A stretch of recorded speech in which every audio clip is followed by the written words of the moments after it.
Hello everyone, इस video में हम करेंगे एनटीपीसी ग्रीन एनर्जी आईपीओ का डिटेल रिव्यू। तो कंपनी की डिटेल्स, इसके फाइनेंशियल्स, आईपीओ की डिटेल्स, सभी चीज़ों के बारे में बात करेंगे। और साथ ही यहाँ पे इस आईपीओ में कंपनी ने शेयर होल्डर्स कोटा भी अनाउंस किया है, तो उसके बारे में भी बात करेंगे कि कौन उसके लिए एलिजिबल है, कौन यहाँ पे उसमें अप्लाई कर सकता है।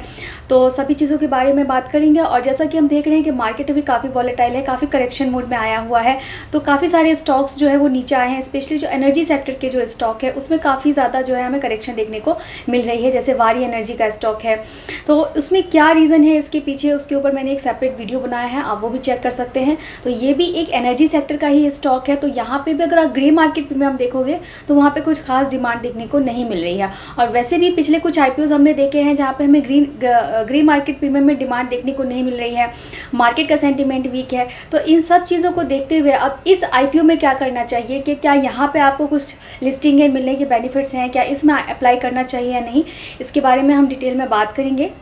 वीडियो को कंप्लीट देखिए, आपके लिए इन्फॉर्मेटिव हो सकता है। और अच्छे आईपीओज़ में आपको अलॉटमेंट के चांसेस बढ़े तो ज़्यादा डीमैट अकाउंट से अप्लाई कीजिए। डीमैट अकाउंट ओपन कराना चाहते हैं तो लिंक डिस्क्रिप्शन बॉक्स में है, जाके चेक कर सकते हैं। इसके अलावा अगर आपको शेयर मार्केट क्लासेस करनी है या म्यूचुअल फंड रिलेटेड कोई गाइडेंस चाहिए तो वो सभी डिटेल्स आप हमारे डिस्क्रिप्शन बॉक्स में चेक कर सकते हैं। हमारे कॉन्टैक्ट डिटेल्स भी है, आप हमें कॉन्टैक्ट भी कर सकते हैं। तो जी वीडियो को स्टार्ट करते हैं और सबसे पहले हम कंपनी के बिजनेस मॉडल को समझ लेते हैं। तो एनटीपीसी एक काफ़ी पॉपुलर ब्रांड नेम है, सबको इसके बारे में मालूम है। तो उसी की ये सब्सिडरी कंपनी है, एनटीपीसी की लिमिटेड की सब्सिडरी कंपनी है एनटीपीसी ग्रीन एनर्जी लिमिटेड। तो पहले ये इनका बिज़नेस साथ में ही था, बाद में 2022 में इस बिज़नेस को सेपरेट किया गया और अब इसको सेपरेटली एक्सचेंज पे लिस्ट भी करने जा रहे हैं। तो 2022 में ये सेपरेटली इनकॉर्पोरेट हुई थी और एनटीपीसी लिमिटेड की सब्सिडरी कंपनी है और रिन्यूएबल एनर्जी के सभी सेगमेंट्स में ये वर्क करती है, like solar power, wind power, floating solar power, energy storage, hybrid power, green hydrogen. तो इन सभी सेगमेंट्स में जो भी रिन्यूएबल एनर्जी के डिफरेंट सेगमेंट्स होते हैं उसमें ये सर्व करती है। लेकिन इनका 90% रेवेन्यू जो है वो सोलर पावर प्रोजेक्ट से ही आता है। अभी government projects and private projects दोनों ही अंडरटेक करती है। इनकी ऑपरेशनल कैपेसिटी की बात करूँ तो 3071 मेगावाट इनका सोलर पावर से है एंड 100 मेगावाट इनका विंड पावर से है। तो ये इनकी ऑपरेशनल कैपेसिटी है फ्रॉम डिफरेंट 6 स्टेट्स से। अब बात कर लेते हैं यहाँ पे हम इसके शेयर होल्डर कोटा की, जिसके बारे में हम बात कर रहे हैं, तो जिसको लेके काफ़ी कन्फ्यूज़न है। तो यहाँ पे शेयर होल्डर कोटा में ऐसा है कि जिन लोगों के पास भी 12 नवंबर से पहले एनटीपीसी लिमिटेड के शेयर्स हैं, तो जिन्होंने 11 नवंबर तक खरीद के रख लिया होगा और 12 नवंबर से जिनके डीमैट अकाउंट में एनटीपीसी लिमिटेड के शेयर्स रिफ्लेक्ट हो रहे हैं, वो यहाँ पर 2 एप्लीकेशन फाइल कर सकते हैं।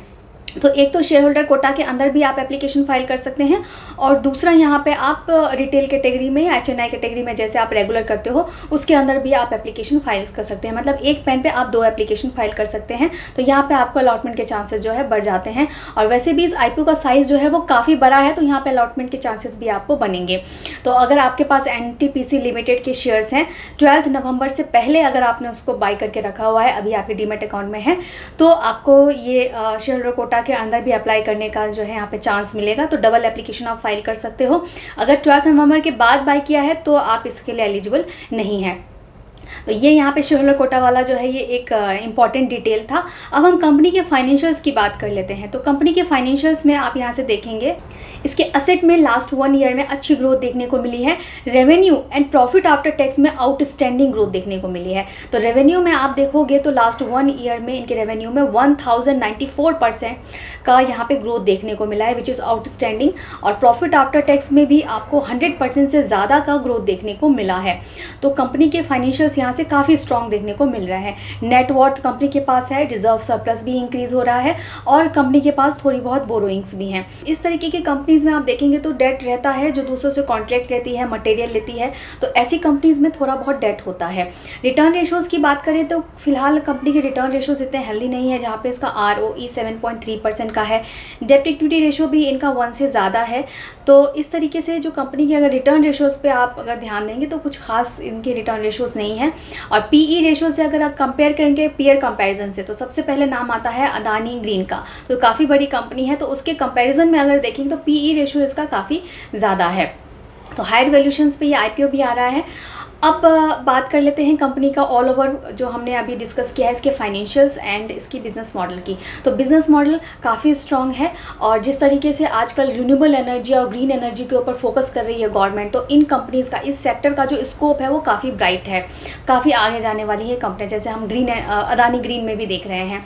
और दूसरा बात करें इसके फाइनेंशियल्स की, तो फाइनेंशियल्स में भी आपको मैंने देखा कि लास्ट 1 ईयर के इनके revenue and profit after tax में काफ़ी अच्छा जंप देखने को मिला है। लेकिन करेंटली जो मार्केट का सिचुएशन है, जो सेंटीमेंट है, तो मार्केट करेक्शन जोन में है। ग्रे मार्केट प्रीमियम, मैंने आपको बताया कि काफ़ी सारे आईपीओज अभी हमने देखे हैं जिसका ग्रे मार्केट प्रीमियम में डिमांड देखने को नहीं मिल रही है। स्पेशली जो रिन्यूएबल एनर्जी है, तो जिस तरीके से डोनाल्ड ट्रंप का स्टेटमेंट आया है उनके प्रेसिडेंट बनने के बाद, तो उसके बाद रिन्यूएबल सेक्टर के जो स्टॉक्स हैं उसमें काफ़ी फॉल देखने को मिला है, और ये भी एक रिन्यूएबल सेक्टर का ही स्टॉक है। तो ये ऑल ओवर, लेकिन लॉन्ग टर्म में अगर आप बात करें तो एनटीपीसी लिमिटेड के अंदर ये कंपनी आती है, उसकी सब्सिडरी कंपनी है, तो उसका फ्यूचर जो है आने वाले टाइम में काफ़ी अच्छा दिख सकता है।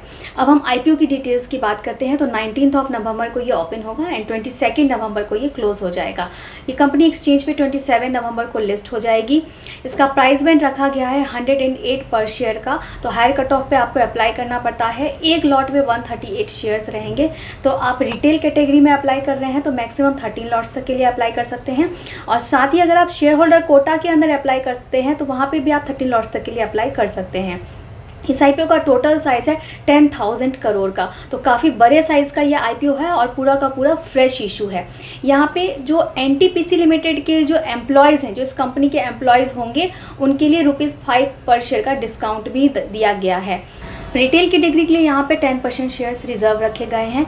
तो ये ऑल ओवर जो है इस का पूरा डिटेल था इस आईपीओ के बारे में। अब इसके ग्रे मार्केट प्रीमियम की बात करें तो इसका ग्रे मार्केट प्रीमियम फ़िलहाल काफ़ी कम दिख रहा है, जो है सिर्फ 1.4 रुपीज़ का, अब जिसके बेसिस पे यहाँ पे सिर्फ 1 to 2% तक की ही लिस्टिंग इन एक्सपेक्ट की जा रही है। तो अब इस तरीके की सिचुएशन में क्या किया जाए जहाँ पे ग्रे मार्केट प्रीमियम में डिमांड नहीं दिख रहा है, लेकिन कंपनी हमको अच्छी दिख रही है, देन फाइनेंशियल्स भी हमको लास्ट 1 ईयर के जो अवेलेबल हैं वो अच्छे दिख रहे हैं।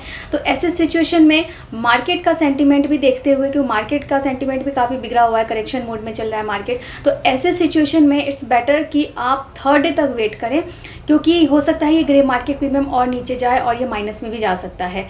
तो इस बेटर कि अगर आप इसे अवॉइड करें, और अगर आप फिर भी बेट लेना चाहते हैं, आप एक रिस्की ट्रेडर हैं, तो थर्ड डे तक वेट करें। थर्ड डे के मिड डे तक 5 टाइम इसमें डिमांड देखने को मिलती है, हो सकता है बड़े जो इन्वेस्टर्स हैं इसमें डिमांड दिखाएं, 5 टाइम इसका डिमांड आता है तो आप इसमें अप्लाई कर सकते हैं। तो ये कंप्लीट डिटेल एनालिसिस था इस आईपीओ के बारे में। अगर आपके लिए हेल्पफुल रहा हो तो इसे एक लाइक ज़रूर कीजिए, और इस तरीके के वीडियोस के लिए चैनल को सब्सक्राइब कर लीजिए। और आप इस आईपीओ में अप्लाई करने वाले हैं या नहीं, मुझे कमेंट करके भी बताइए। Thank you.